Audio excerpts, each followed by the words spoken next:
Welcome to the session on optimizing content for search engine optimization. High quality content is a cornerstone of effective search engine optimization.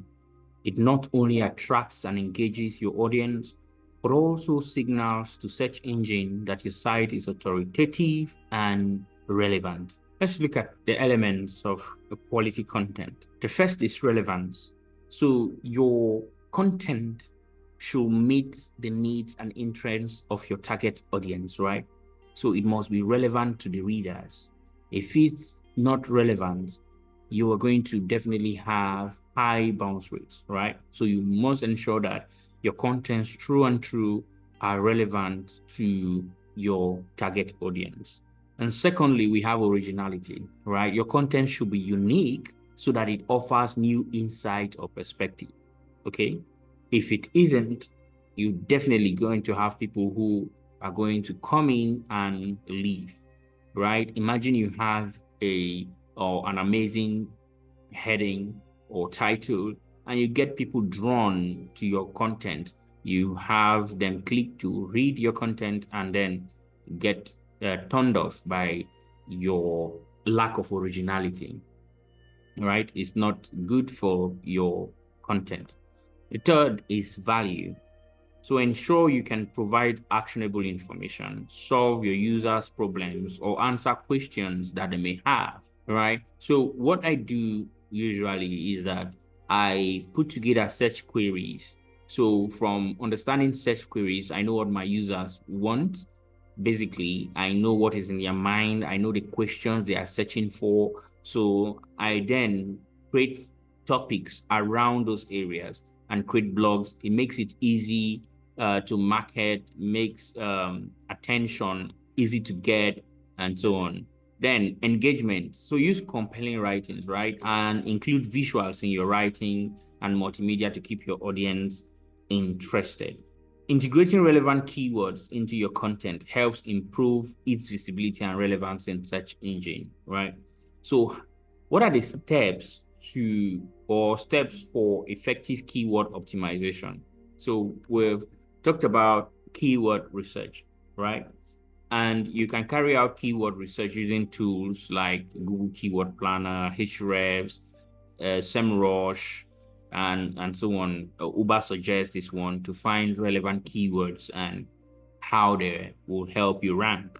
So secondly, keyword placement. When you research your keyword, you have to integrate your keywords naturally into key areas of your content. They have to occur naturally, okay? You have to blend your keywords into sentences so that it doesn't just stand out as your keywords, but make sense in your sentences. Then on keyword placement, right? Ensure you include your primary keyword in your title tag, okay? Then use primary and secondary keywords in your headings, your heading tags, right? Where you in your heading 1s, heading 2s, and heading 3 tags, okay? Then in your introduction, very importantly, mention the primary keyword early in the content. So it's supposed to be in your first paragraph. It actually enhances your search engine performance. Then in the body of the text, just sprinkle your keywords throughout, right? It could be as it's appear in the first paragraph, it could be in the second paragraph, in the fourth paragraph, and so on. So sprinkle them. Sprinkling mean that they should just appear slightly. Don't overbear your content with your keywords, okay? So maintain natural readability. That is, like I said earlier, it should blend through your sentences, okay? And shouldn't be identified by the first look as your keyword. Then in your meta description, right? Craft a compelling meta description with your primary keyword. When searched, your title and meta description that comes out through search will definitely enhance your search engine performance. Then alt text for images. Describe images using relevant keywords, right? This ensures that all of your content is optimized to ensure proper performance of your content in search engines. So now, as you've placed them, one of the best practices that you should pay attention to is to avoid keyword stuffing. Don't overuse keywords, okay? Aim for a natural, user-friendly integration. So it's not like at every paragraph, every sentence, you're going to be using your keywords, right? So ensure that you can use your keywords sparingly so that your content will rank better. Let's look at content structure for SEO or best practices, right? Properly structuring your content enhances readability for users and crawlability for search engines, okay? So now the first will be the best practice for content structure. The first will be clear headings and subheadings. So organize your content with descriptive headings, and usually from heading 1, 2, and 3. Then use short paragraphs. Break your text into small chunks, right? Into small digestible chunks, because it's going to make it easy to read, right? People have very short attention span, right, when reading. So while reading, you make it easy for them. Remember, it's not a typed document, neither is it a printed book. They can't highlight, right? So break them into small chunks so that they can easily digest and understand what they are reading, okay? Then bullet points and lists. Incorporate bullet points and lists in your text to improve readability. Then use internal links. Link to other relevant pages on your site to improve navigation and SEO. It's important to do so. Then external links. Reference reputable sources to provide additional value and context. That's where we talk about backlinking, okay? Then let's look at an example of a structure of a blog post using this content we have discussed. We start with the title, example, 10 tips for effective keyword research. Then in the introduction, we give a brief overview of the importance of keyword research. Since our title is 10 tips for effective keyword research, we need to then give a brief overview of the importance of keyword research, right? And remember, as we talked about placement, we said it's important that in this introductory section, we have our keywords, right?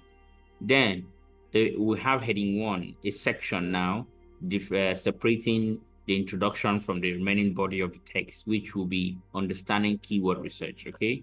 Then we have the second heading, why keyword research matters. So this breaks the text into smaller chunks, right? Then tools for keyword research, okay? Then in talking about tools for keyword research, we can have heading 3 to break down or break into smaller chunks the different tools, where we talk about the different tools for keyword research, like Google Keyword Planner, Hrefs, and SEMrush. We use a heading 2 for another section to say steps for effective keyword research.